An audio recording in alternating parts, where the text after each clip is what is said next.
자, 우리 하나님 말씀 같이 보겠습니다. 빌립보서 4장 19절 말씀입니다.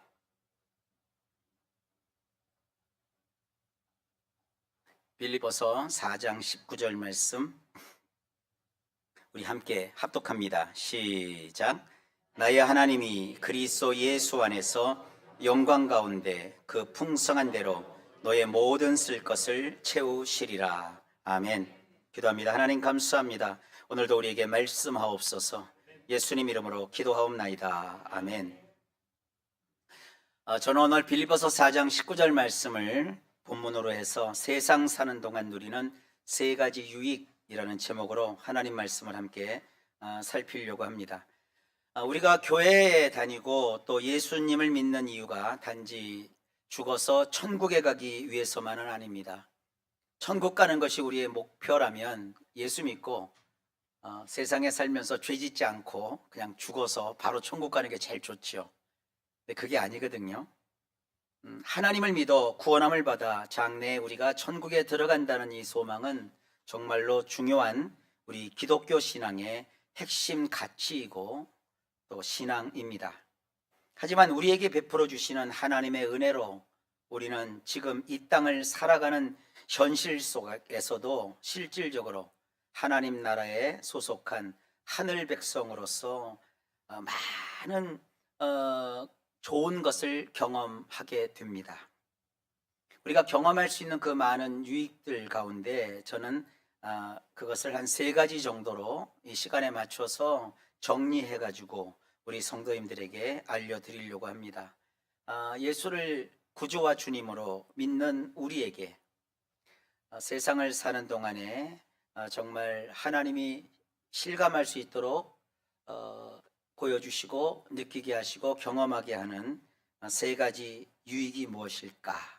첫째로 마음의 평안과 심리의 안정입니다. 현대인은 인간관계, 사회생활, 또 재정적인 면에서 상당히 많은 스트레스를 받으며 삽니다. 어떤 사람이 그러더라고요. 과거 고려시대나 조선시대에 살던 분들이 현대에 오면 한 3일을 못 산대요. 왜 그러느냐? 지구 환경도 달라지고 또 감염병도 달라지지만 그러나 무엇보다 스트레스 받아가지고 더는 못 산대요. 그 정도로 지금 우리가 사는 이 스트레스가 장난이 아닙니다. 우리 어렸을 때야 뭐 세상 살면서 그 오징어 게임에 나오는 뭐 달고나 해먹고 번데기 사 먹고, 그때는 그릇도 없어서 번데기를 사실 그렇게 먹으면 안 되는데 신문지 이렇게 해갖고 거기서 받아 먹고, 그리고 그냥 그 국물도 그 신문지에 그게 뭐예요? 그 석유 맛까지 울컥해가지고 그걸 막 쪽쪽쪽쪽 빨아 먹었던 그거. 요즘 애들 아이고 그렇게 줘서는 안 되죠. 그때는 그렇게 살았어도, 어렵게 살았어도 스트레스 같은 거 별로 안 받았어요. 근데 지금은 그런 거 안 해도 온통 사는 게 스트레스예요. 애들이 더 바빠요. 요즘 초등학교 애들이 들어가면 뭐 그냥 학원을 몇 개씩 다니고, 학교는 그냥 제일 편안한 시간이요. 가갖고 자기들끼리 놀다 오니까 그래도 난데, 학교 그냥 끝나면 벌써 입구에서부터 와서 학원체가 탁 대기하고 있고 그냥 하나씩 하나씩 배워나가는데 그 애들 다 그 스트레스 아닙니까? 우리 어렸을 때 그런 말 들었잖아요. 애들은 놀면서 큰다, 놀면서 큰다. 요즘 애들 놀면서 키우면요 인생 망쳐요. 그래서 요즘은요 애들은 배우면서 크는 거예요. 그러니까 얼마나 그게 스트레스입니까? 그 전도서에 보세요. 만물의 피곤함을 다 말할 수 없나니 그 피곤한 일들 중에서 제일 피곤한 게 뭐냐? 배우는 일이래요. 지식을 쌓는 일이래요. 그리고 지식을 쌓는 일뿐만 아니라 책을 쓰는 일은 더 힘들대요. 그러니까 현대인들은 완전히 스트레스 속에 푹 눌려서 삽니다. 이러는 상황 속에서 우리 예수를 믿는 사람들은 특별히 하나님께서 특별히 사랑하셔서 세상에서 얻을 수 없고 세상 사람들이 줄 수 없는 마음의 평안을 하나님이 약속하셨어요. 요한복음 14장 27절에 이렇게 말합니다. 평안을 너희에게 끼치노니, 우리 예수님이 하시는 말씀이에요. 곧 나의 평안을 너희에게 주노라. 내가 너희에게 주는 것은 세상이 주는 것 같지 아니하니라. 너희는 마음에 근심하지도 말고 두려워하지도 말라. 자, 이 말씀을 좀 깊이 들여다봐야 합니다. 우리 예수님은 우리에게 세상 살면서 마음에 근심도 하지 말고 또 두려워하지도 말아라. 그 두 가지를 탁 집어서 말씀하세요. 세월이 지날수록 이 두 가지가 우리를 불행하게 만드는 원인이라는 것이 더 드러나요. 근심이라는 거. 이거는 내면에서 느끼는 갈등, 혼란, 스트레스를 받아서 생기는 심리적인 억압이나 압박을 뜻하거든요. 이 억압이나 압박을 영어로는 디프레션이라고 하는데, 이걸 요즘 말로 고치면 우울증이에요. 우울감이라는 것은요, 근심이 표출되거나 근심이 속에 와서 탁 자리 잡으면 생기는 굉장히 무서운 감정이에요. 그래서 크게 성공을 했고 많은 돈을 가진 사람도 자기가 이 근심, 이 우울감을 극복을 못하면 아주 극단의 선택을 하기도 하잖아요. 또 한 가지는 두려움이라는 요소입니다. 옛날에는 이 두려움을 다른 말로 공포심이라고 썼어요. 근데 요즘은 학적으로도 공포심이라는 표현을 쓰질 않습니다. 그런데 이 두려움이라고 하는 것은 모든 병의 원인입니다. 그래서 이것을 심리학이나 의학계에서는 두려움이라고 안 하고 불안감이라고 합니다. 검사를 해보면 특별히 문제가 없어요. 근데 배가 아파요. 소화가 안 돼요. 막 이상한 증세가 나타나고 잠이 나오지 않고, 그러면 옛날엔 대충 시민성 질환, 그래서 약을 처방을 해줬어요. 그 약도 보면 잠자는 약, 신경안정제, 그래서 마음을 이렇게 풀어놓는 약을 써요. 그러니까 그런 약은 종류가 하도 많으니까 막 이만큼씩 있고, 그 약을 또 이게 잘 못 받아들이니까 위장약 잔뜩 주고, 이 시민성 질환은 약을 한 봉다리 타고 와도 거기 보면 위장약 많고요. 또 이제 플라시보라고 해서 가짜 약도 들어있어요. 약을 먹어서 좀 내가 약을 먹으니까 이게 좀 조절이 되겠다 하는 그런 약도 쓰고 그래요. 근데 이것이 다 불안감을 어떻게 못하는 거예요. 그래도 현대인들은 감사하게도 불안감을 이렇게 완화시킬 수 있는 약이 그래도 있으니까 다행이죠. 이 약 자체에 접근이 안 되는 사람들은요, 이 어떻게 불안감을 견딜 수 없어요. 그래서 이 직장 생활하거나 병원 같은 데를 잘 못 다니시는 분들은 그 왜 일 마치고 나서 한 잔씩 걸치시잖아요. 대전은 그런 풍이 별로 없는데, 제가 전에 목회하기 전에 을지로에서 출판사에 있었거든요. 을지로가 그 출판 골목이지만 거기 옛날에는 을지로 주변으로 그 대기업이 많이 있고, 지금도 역시 많이 있죠. 뭐 SK 본사라든지 뭐 다 거기 지금도 을지로 2가 3가 쫙 있거든요. 그런 그 뒤쪽으로 이 골목이 있는데 거기가 먹자 골목이에요. 일 다 마치고 퇴근 시간에 가보면 그 길바닥에 쫙 하고 좌판이 깔려요. 그럼 거기서 을지로 2가부터 시작을 해서 세운삼각 그쪽까지 뒷골목에, 이 골목골목에 그 일 마치고 나온 그 직장인들이요, 쫙 그 바닥에 앉아가지고 그 뭐 맥주건 소주건 뭐 여러 가지 그 술도 마시면서 그거 있잖아요. 그리고 그쪽에 또 골뱅이가 또 유명해요. 골뱅이 무침 같은 거 먹으면서 뭐 그 먹고 마시고 막 그러면서 하루에 받았던 걸 푸는 거예요. 저는 이제 사람들이 어떻게 사는가 늘 궁금하잖아요. 술을 못 하고 지나가다가 이렇게 듣는 소리가 있잖아요. 도대체 저분들이 뭔 얘기하는가 보면 다 그거요.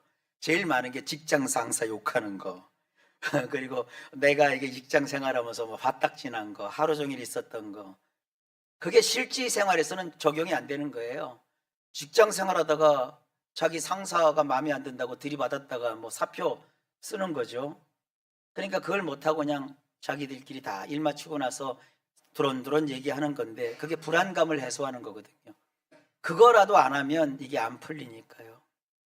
그러니까 저는 그런 생활을 보니까 우리 성도님들 일상에서 혹시 여러분 밖에 일하고 돌아온 자녀나 또 가장이나 또 가장 역할을 하는 또 여성들도 계시잖아요. 집에 와서 참 어떻게 고민이 풀리지 않고 마음의 불안을 어떻게 털쳐버리지 못해서 그냥 한 잔, 두 잔 하는 거 그냥 뭐라고 하지 말고 맛있는 안주 그냥 해서 좀 주세요. 그거 얼마나 그 힘들면 그러겠어요. 그거 안 하잖아요. 그 불안감이 해소가 안 되면요, 사람 병납니다. 큰일 납니다. 저는 뭐 마시자고 권장하는 사람 아닌 거 절 아시잖아요. 그만큼 사람들은 이 불안감이 너무너무 커요. 그리고 여러분 자녀들, 야, 너 뭐 부모가 벌어다 준 돈으로 공부를 하는데 네가 불안할 게 뭐 있어? 그게 또 불안해요. 그러니까 다들 우리는요, 어차피 참 예수님 말씀이 맞아요. 너희끼리 서로 화목하라. 그리고 서로 사랑하라. 그리고 사랑이 뭔지 모르면 이상한 거 듣지 마시고 고린도전서 13장에 나와요. 사랑은 오래 참고, 사랑은 화내지 않고 성내지 않는 거래요. 그리고 사랑은 참고 기다리는 거래요. 그러니까 그렇게 하는 것이 가정이에요. 그러니까 저는 여러분의 가정을 뭐 비둘기 같은 뭐 화목한 그런 가정, 그런 거요 다 옛말이고, 집에서 비둘기 키우면 뭐 할 거요?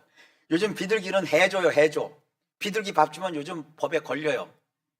그러니까 여러분 가정은 그냥 와서 불안함을 풀 수 있는 곳, 그걸 막 성질로 푸는 게 아니라 그것이 불안함이 녹는 가정, 편안하게, 그래도 가정에 와서는 잔소리를 안 듣고 그냥 옷 불을 다 털어버리고 이런 것도 하지 마세요. 야, 집에 왔으니까 좀 씻어라, 냄새난다, 그러지 마세요. 어차피 아침이면 씻고 나가.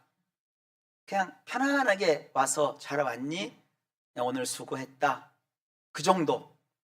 그리고 가정을 편안하게 해주는 그런 것이 참 좋은 거예요. 여러분, 천국은 억지로 가서 양복 입고 꾸미는 곳이 아니라 이 내 인생에서 가장 편안한 곳, 가장 안식을 누리는 곳, 가장 행복한 곳, 그런 천국을 우리 주님이 마련해 놓고 계십니다. 그러니까 세상 사는 동안에 주님이 그러셨잖아요. 천국은 여기 있다 저기 있다 하지 말아라. 너희 속에 이미 와 있다. 이거 무슨 얘기입니까?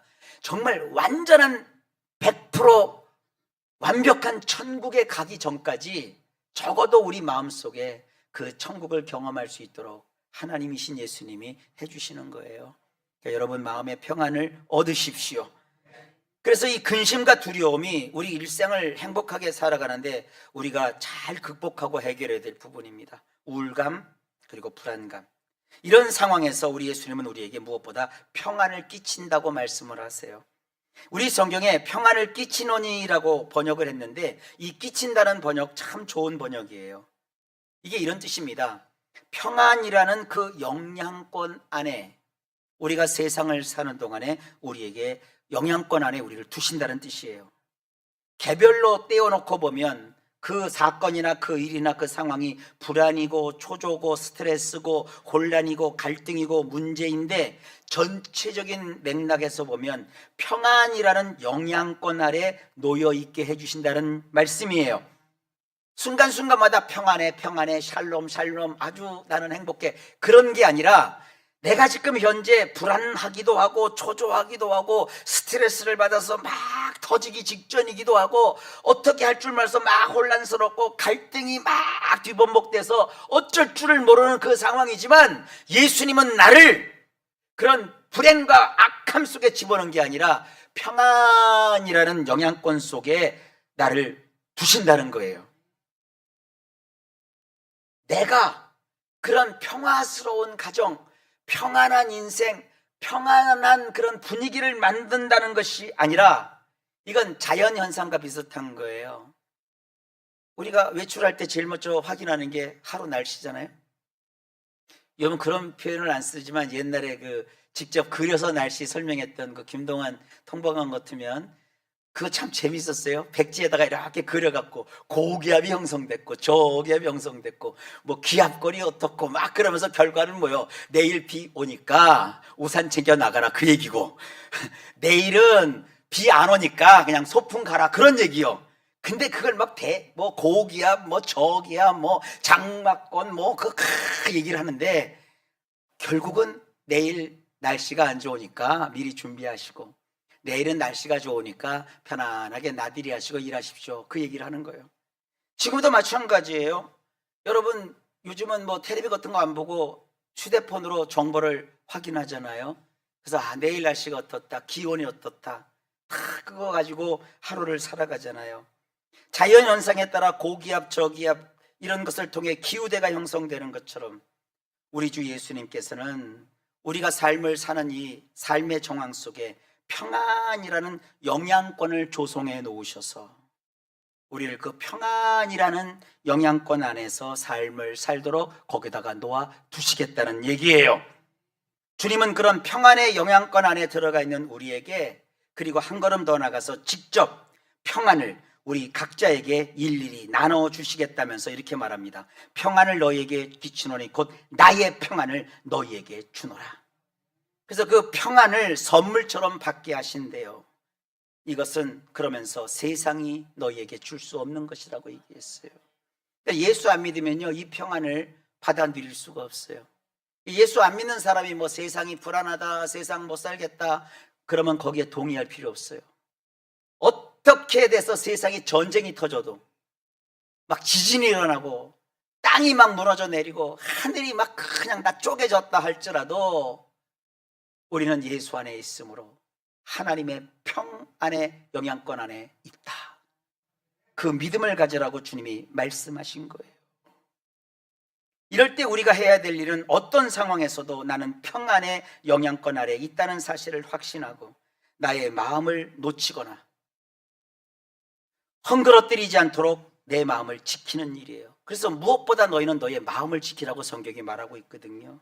요동치듯 흔들거리는 근심도 하지 말고 우왕좌왕 허둥지둥 어리둥절해 하면서 불안감에 쌓여 정신줄을 놓지 않도록 우리가 해야 될 일이 바로 이런 일이에요. 이를 위해서 가장 좋은 방법이 단순해요. 기도와 찬양이에요. 특히 마음에 불안이 찾아들면 가장 좋은 기도법은 혹시 뭔지 아십니까? 제가 겪어보니까요, 소리를 크게 내서 하는 통성기도요. 주여! 주여! 주여! 하나님 귀가 잡수셨냐? 왜 이렇게 소리를 치냐? 그건 하나님이 귀가 잡수신 게 아니라 크게 외치면 내 속이 뚫려요. 이 주여 삼창을 잘 모르시더라고요, 효과를요. 하나님 앞에 막 외치면요, 이 답답한 환경을 이길 수 있는 돌파의 힘이 불현듯 나에게 주어져요. 이거 우리나라 정말 사나이들 중에 사나이들이 가는 군대에 가신 분들은 다 경험하실 거예요. 군대 가서 왜 그 새벽에 일어나가지고 그 빈 공간을 향해서 함성 그래요? 이게 조금 복잡하게 동양 철학적으로 얘기하면 함성을 지를 때 우주의 기운이 그 속에 들어오는 거래요. 그러니까 답답한 일을 당했을 때 구석으로 들어가서 그늘 속에 이불 뒤집어 쓰면 안 돼요. 광명한 태양빛을 받으면서 크게 한번 외치시라고요. 아버지! 주여! 이러면서 그 상황에서 마치 SOS 구조 신호를 보내듯 물에 빠진 자가 살려달라고, 도와달라고, help me, help me 그렇게 외치는 것처럼 하나님을 향해 힘껏 외치는 거예요. 왜냐? 들을 사람이 없는데 외치지 않잖아요. 누군가 들을 사람이 있을 걸 알고 우리가 외치듯이 우리는 지금 어떤 상황과 환경 속에 있더라도 예수님이 평안의 영향권 아래 우리를 두셨기 때문에 내가 부르짖고 찾으면 주께서 들으신다는 것을 우리는 확신해야 합니다. 성경 시편에 어떤 사람이 사방으로 원수들에게 둘러싸여 큰 고통을 당합니다. 그때 둘러싼 사람들이 그를 대적하면서 이렇게 말합니다. 그는 하나님께 구원을 받지 못한다. 쉽게 얘기하면 믿어봤자 소용없네. 야, 너는 믿는다는 게 어째 그 모양이냐 하고 그를 막 질시하고 조롱하는 거예요. 그때 그 시편 기자가 이렇게 고백합니다. 시편 3편 3절로 4절입니다. 여호와여, 주는 나의 방패시오, 나의 영광이시오, 나의 머리를 드시는 자이시니이다. 내가 나의 목소리로 여호와께 부르짖으니 그의 성산에서 응답하시는도다. 우리 성경은 아주 점잖게 나의 목소리로 여호와께 부르짖으니 이렇게 되어 있는데 원문으로 보면 내가 큰 목소리로 절규했다 이렇게 되어 있어요. 힘들고 어려울 때 여러분 확신을 가지세요. 나는 평안의 영향권 아래에 있다. 나의 부르짖는 소리를 주가 들으신다. 이것이 세상에서 심리적으로 안정감을 느끼면서 마음의 평안을 유지하는 우리 그리스도인들의 특권이고 우리가 받을 수 있는 유익이고 축복입니다. 두 번째로 삶의 방향과 목적이 우리 예수 믿는 사람은 분명합니다.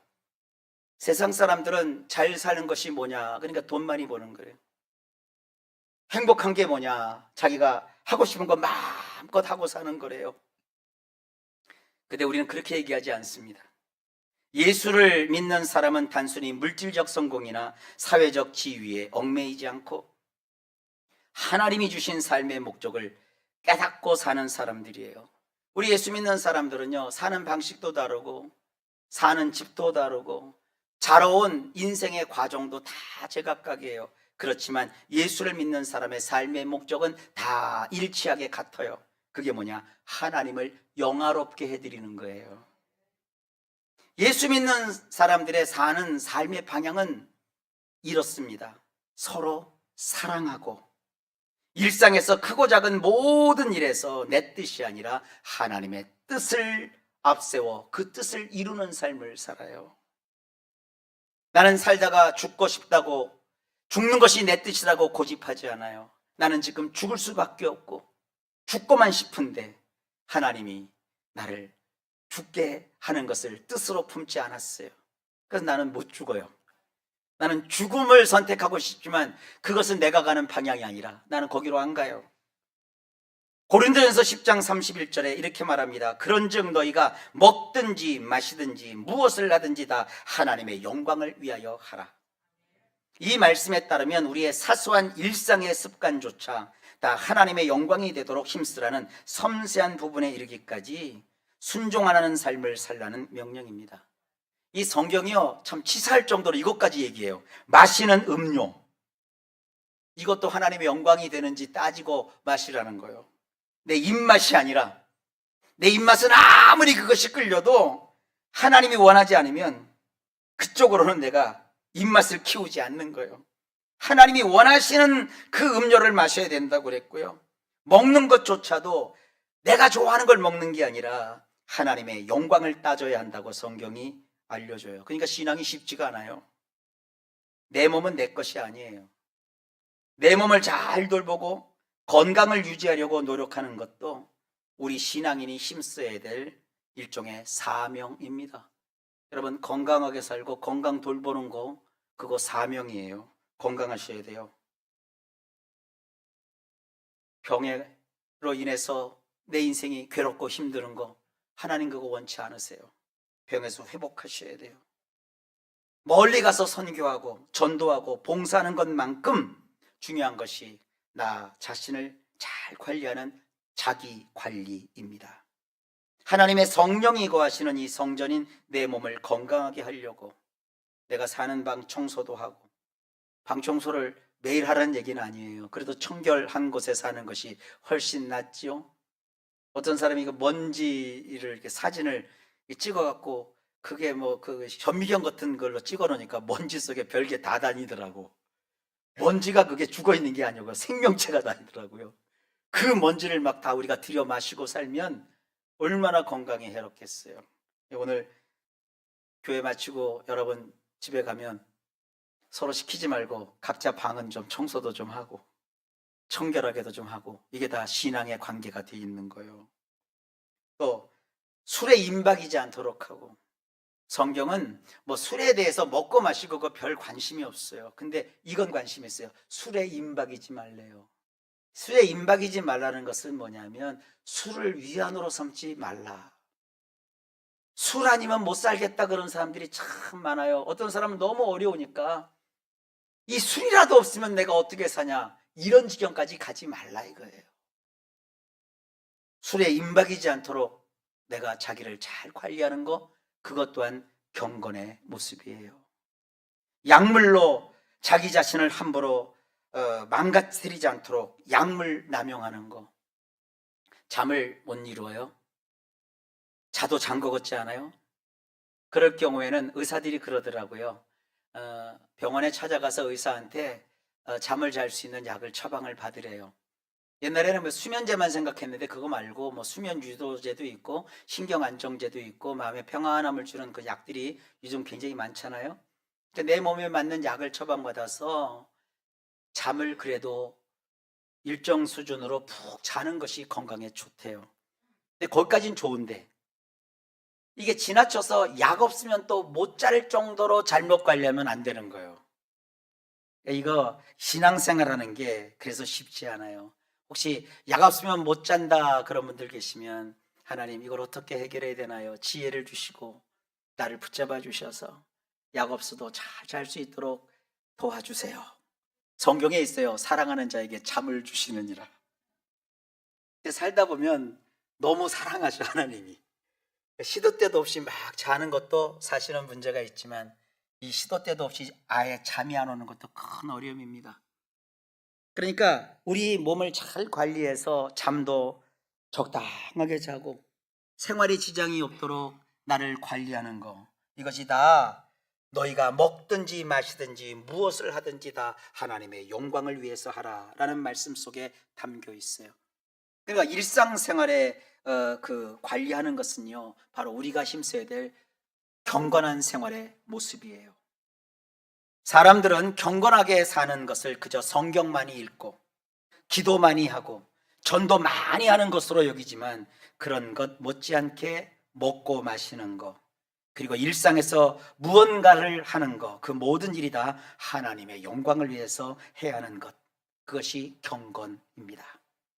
교회에서 집사님이시면요, 세상에서도 가정에서도 집사님답게 사셔야 돼요. 집사님이라는 명함을 파고 가지고 다니면서 집사라는 것을 동네방네 소문내라, 그게 아니라, 여러분 우리 교회 집사님들 얼마나 수고가 많으세요. 얼마나 이름도 없이 빛도 없이 남을 위해 섬기고 정말 자신의 시간과 재물을 아끼지 않고 그렇게 하나님을 섬기고 성도들을 사랑하십니까? 주님을 위해서 교회에서 그렇게 잘 섬기고 성도님들을 잘 보살피는 그런 좋은 집사님이신 것처럼 가정에서도 또 나의 사회생활에서도 인간관계에서도 주님을 섬기는 마음으로 또 사람을 잘 섬기고 아껴주는 그런 자세로 삶을 살아야 된다. 이게 경건한 삶이에요. 그러니까 교회 생활 따로 있고 가정 생활 따로 있는 게 아니에요. 제가 여기서 차관에서 아주 많이 강조하는 게 있잖아요. 천국은 여러분 집안에 있는 밥상에서부터 시작을 한다. 여러분 가정에서 행복하게 또 화목하게 살아가는 그 모든 일상이 다 경건생활이에요. 이런 거 다 제껴놓고 지금 한국은 경건생활 그러면 큐티, 성경 읽고 기도 많이 하고, 그거는 한 부분이에요. 정말 왜 우리가 기도해야 됩니까? 왜 우리가 성경을 봐야 되고 성경을 공부하고 성경 지식을 또 소홀히 하지 않고 가져야 됩니까? 우리 삶에 그것이 필요하기 때문이에요. 그러니까 이거 균형을 우리 성도님들은 잘 맞춰서 신앙생활 하시기 바랍니다. 그저 나는 착하게만 살면 되고 성경은 필요 없어, 그건 안 되는 거예요. 성경 말씀이 없으면 영적으로 힘이 없어요. 왜냐하면 성경은요 양식이라고 그랬어요. 아무리 여러분들이 의욕이 있어도 밥을 못 먹으면 일 못 하잖아요. 그 밖에서 몸으로 노동하여서 사시는 분들은 잘 알아요. 밥 먹고 일하는 거예요. 그리고 그 노동의 정도가 심한 그 육체 노동을 하시는 분들은 밥만 먹지 않아요. 밥과 밥 사이에 간식, 그 새참도 드셔야 돼요. 그래야 힘을 얻는 거예요. 마찬가지예요. 하나님의 말씀은 우리가 세상을 살아가는 또 하나의 양식이 됩니다. 여러분이 아주 유명한 과학자요 박사님이라고 해도 박사님이 늘 보는 과학 이론에만 빠져 살지 못해요. 제가 요즘 우리 귀한 아들이 권해갖고 삼체라는 그 드라마에 좀 많이 빠져 있어요. 혹시 궁금하면 넷플릭스에서 삼체라는 그런 영화를 한번 보세요. 근데 거기 보면 제일 첫 번 장면이 과학 질서, 과학 법칙이 갑자기 무너져요. 그 물리학의 최고 세계적인 권위자가 그 물리학이 무너지는 걸 보고 뭐라고 하냐면 지금껏 우리가 알고 있던 모든 과학이 이제 싹 다 무너졌다. 이제 과학이 무너졌으니까 자기는 과학자로서의 모든 이제 이거 다 무너지는 거예요. 그러더니 그 제일 첫 장면이 그 과학자가 스스로 목숨을 끊어요. 그러면서 그게 시작이 쫙 돼요. 제가 지금 드리고 싶은 건 그 드라마의 얘기를 하는 것이 아니라, 과학이라는 것은 인류가 쌓아왔던 그 데이터를 축적해서 분석해서 뭔가 법칙으로 다 과학이 형성되는 거거든요. 근데 그 엄청난 드라마는 그 과학 체계, 그 인간이 진리라고 믿었던 그 체계가 무너져 버리니까 아무런 의미가 없는 세상이 돼버리는 거예요. 그러면서 그걸 이제 푸는데 차원 얘기도 나오고 참 복잡하게 나가요. 아직 끝까지 안 봤기 때문에 어떻게 진행될지 모르겠지만 제가 드리고 싶은 건 그거예요.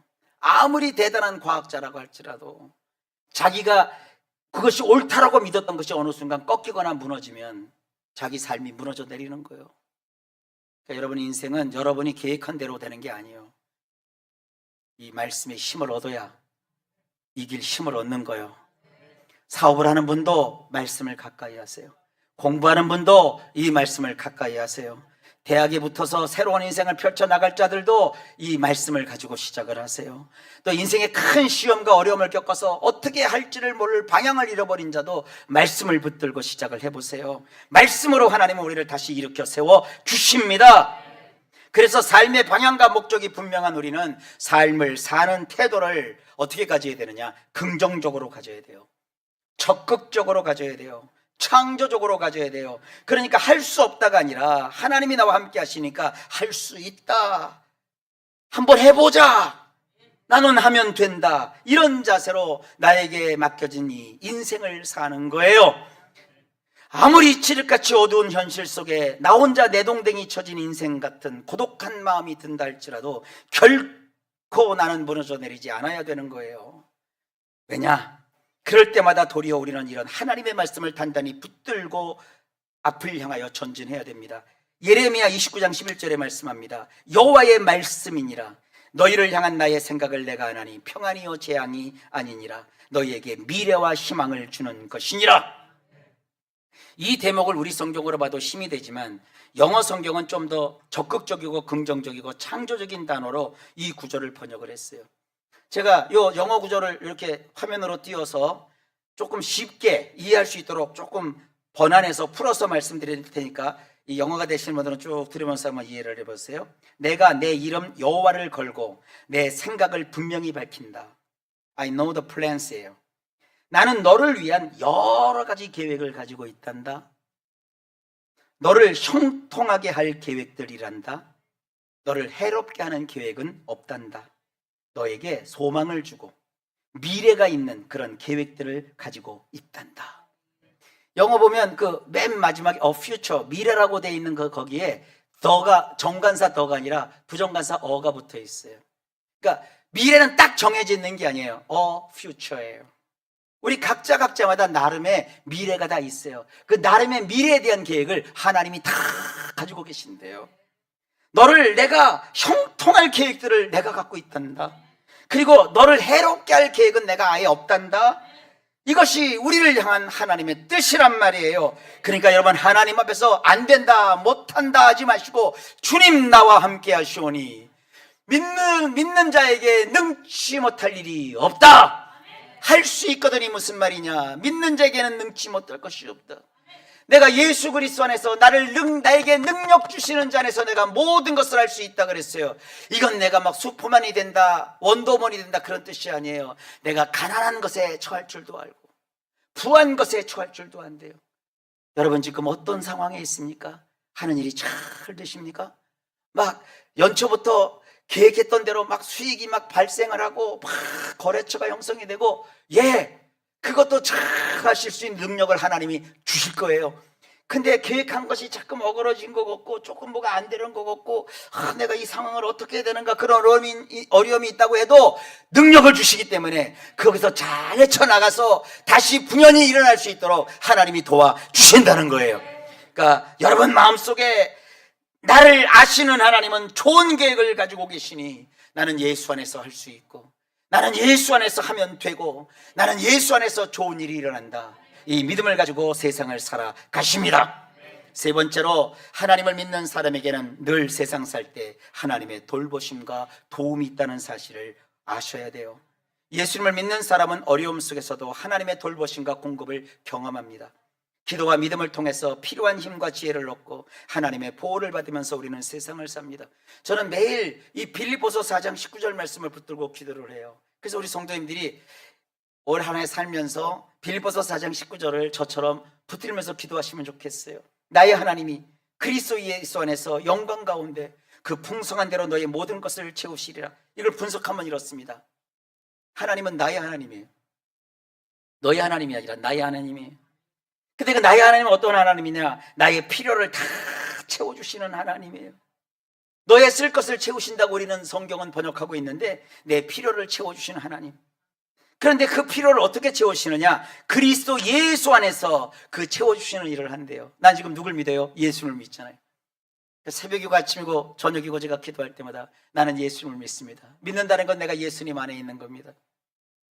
이게 그 영어로 된 경건서적을 보면 굉장히 자주 나오는 표현이 뭐냐면 We believe in Jesus예요. 나는 예수를 믿는 사람이에요. A man who believe in Jesus. 예수 믿는 사람 해서 항상 예수 믿는 사람을 believe in이라는 전치사 써요. in이라는 단어는 그 안에 있다는 거예요. 우리가 예수를 믿는다는 것은 예수님 안에 들어있다는 거예요. 나의 현주소는 예수님 안에 있다고요. 내가 문제 속에 들어있는 게 아니에요. 문제를 가지고 있어도 나는 예수님 안에 있는 거예요. 나를 이해하지 못하는 정말 알 수 없는 어떤 그 사람들 또 잘 풀리지 않는 사건들이 있다 할지라도 나는 그 안에 있는 게 아니라 예수 안에 있는 거라고요. 근데 그 예수 안에서 하나님은 나에게 필요한 것을 채워주시는 일을 행하신대요. 근데 하나님은 그걸 부담스럽게 여기지 아니하신대요. 하나님은 영광이 차고 넘치는 그런 분이래요. 예수 안에서 영광 가운데 그랬잖아요. 이 영광이라는 것은요, 원문으로 보면 독사라고 되어 있는데 이 독사는 무슨 뜻이냐면 말이죠, 아주 즐거워하는 거예요. 아주 그냥 기쁨이 넘치는 거예요. 환한 빛이 가득한 거예요. 그런 영광으로 가득한 하나님이 나에게 필요를 채워주시는 것을 매우 즐겁게 여기시고 자랑스럽게 여기신대요. 우리가 구할 때 하나님이 내가 뭐 하나님께 잘한 게 없는데 뭐 나한테 이걸 응답해 주실까, 이 걱정할 필요가 없는 거예요. 하나님은 나를 도와주는 걸 너무너무 좋아하신대요. 너무너무 기뻐하신대요. 너무너무 좋아하신대요. 여러분, 이런 하나님 잊지 마시기를 바랍니다. 하나님은요, 그렇게 우리 일상에서 나를 돌보시고 나를 도와주십니다. 그래서 시편 기자인 다윗이죠. 이 다윗이 시편 23편 1절에서 이렇게 표현합니다. 여호와는 나의 목자이시니 내게 부족함이 없으리로다.